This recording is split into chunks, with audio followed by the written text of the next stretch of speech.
জলকীয়া খেতিৰে স্বাৱলম্বিতাৰ এক সুন্দৰ নিদৰ্শন দেখাবলৈ সক্ষম হৈছে গহপুৰৰ দুজনকৈ যুৱকে। মই উপস্থিত আছোঁ গহপুৰ ৪ নং বালিজানত আৰু এনেদৰে প্ৰায় 10 বিঘাৰো অধিক কৃষিভূমিত দুজন শিক্ষিত যুৱকে ভোট জলকীয়া খেতিৰে প্ৰায় স্বাৱলম্বিতাৰ সুন্দৰ এক নিদৰ্শন দাঙি ধৰিছে। সঠিক থকা মহযোগ দেখা মত কৰিছোঁ সামগ্ৰিক পৰিৱেশ ভোট জলকীয়াৰ সামগ্ৰিক পৰিৱেশ এনেদৰে এতিয়া দেখাইছে। প্ৰায় 10 বিঘাৰো অধিক কৃষিভূমি তেখেতলোকে এতিয়া ভোট জলকীয়া খেতিৰে যথেষ্ট পৰিমাণৰ আৰ্থিকভাৱে স্বাৱলম্বিতাৰ এক পথ তেখেতলোকে দাঙি ধৰিছে।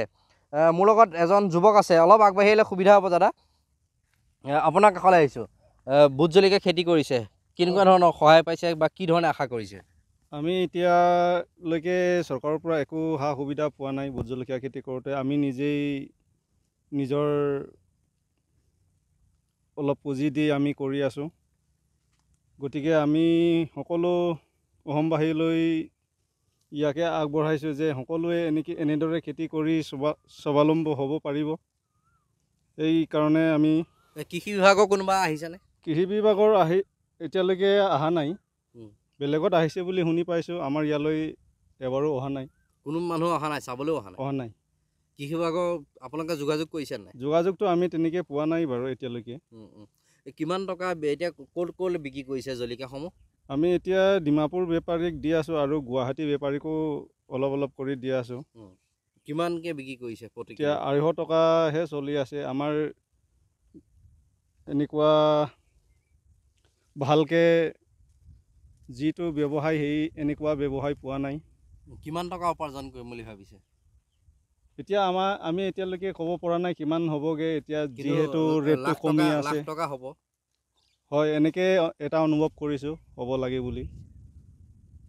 হয়, আৰু ওচৰত আৰু কোনোবা মানুহ আহিছে নাই ইয়াত খেতি কৰিবলৈ? খেতি কৰিবলৈতো সহায় কৰিছে নাই? সহায় কৰাটো তেনেকৈ অহা নাই আজিলৈকে। যিহেতু আহিছে বেপাৰী এটা দুটা আহি আছে, এজন দুজনকৈ মাল অলপ লৈ আছে। এতিয়াও পকি আছে বাৰু বৰ্তমান জলকীয়াখিনি। যিটো ৰেট পাব লাগিছিলে সেইটো ৰেট এতিয়ালৈকে পোৱা নাই। বহিৰাজ্যলৈ দিছে? হয়। ক'ত দিছে? এতিয়ালৈকে ডিমাপুৰ দি আছোঁ আৰু অৰুণাচলত অলপ গৈ আছে অলপকৈ।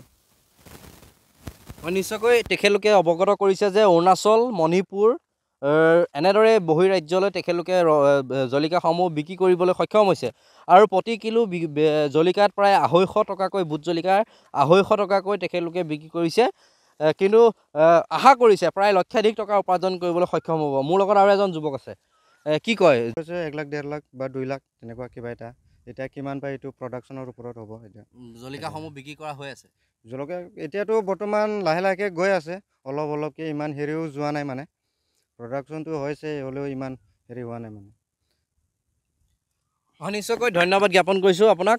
হয়, নিশ্চয়কৈ এনেদৰে এতিয়া গহপুৰৰ উত্তৰাঞ্চলৰ এই দুজন যুৱকে, শিক্ষিত যুৱক দুজনে স্বাৱলম্বিতাৰ এক সুন্দৰ নিদৰ্শন দাঙি ধৰিবলৈ সক্ষম হৈছে।